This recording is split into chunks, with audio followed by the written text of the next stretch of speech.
Hello everyone, my name is Andrea G. Espirito. I'm from 12th STEM D, and today we're going to answer some of the questions.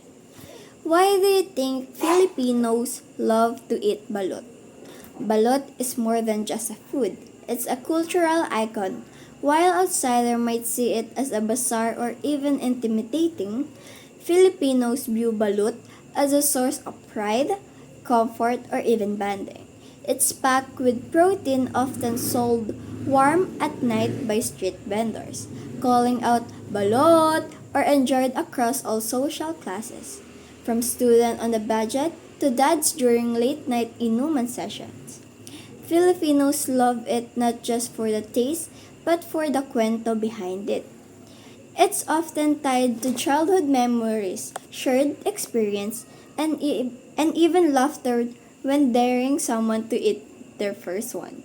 Yes, it may come with feathers and a tiny beak, but to us, that's part of the charm. Some even believe it has health benefits, pampalakas daw, especially for men.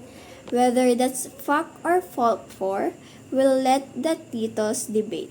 Eating balut is an expression of cultural openness and bravery. The same kind that help Filipino face tough challenges. So in a way, enjoying balut is also a metaphor. No matter how unusual life gets, we embrace it, feather and all. Second, how do you think that the people surround the child may be a good influence for him, her? A child is highly impressionable, especially in their early years. The people who surround them, family members, educators, peers, and community leaders, serve as their first teachers. Whether consciously or not, children observe how the adults around them handle problems, treat others, and respond to both success and failure. Kahit hindi tinuturuan directly, natututo sila through observation. Positive influences help children build a strong moral foundation.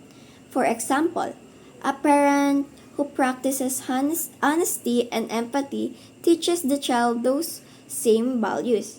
Even without saying a word, a teacher who encourages curiosity and creativity helps a children develop confidence and critical thinking. Even a friend who shares and listens can shape how a child relates to others. In contrast, a negative environment can lead to insecurity, poor decision making, or even behavioral problems. That's why it's important for children to grow up surrounded by people who lift them up. People who guide without judgment, love without condition, and discipline with patience.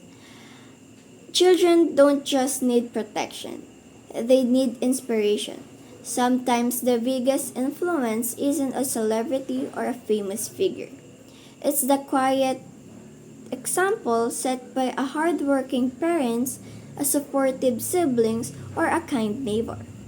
It's the small things that shape big futures. Third, why do you think political dynasty is existing in the Philippines? Political dynasty remains a powerful force in the Philippines due to a combination of factors: historical precedents, unequal access to resources, weak political party system, and most of all, voters' behavior. In many areas, political families have built long-standing relationships with communities, often blending public services with personal networks. For some voters, it becomes easier to vote for a familiar name than take a risk on an unknown candidate. Lalo na kung may ginawa naman yung family nila before. Another major factor is the lack of equal opportunity. New or independent candidates often struggle to run a campaign due to limited funding, media exposure, or local support. Meanwhile, established families have access to these resources, sometimes even before the campaign season starts. it affects political position are passed down like heirlooms, with surnames becoming more powerful than a platform.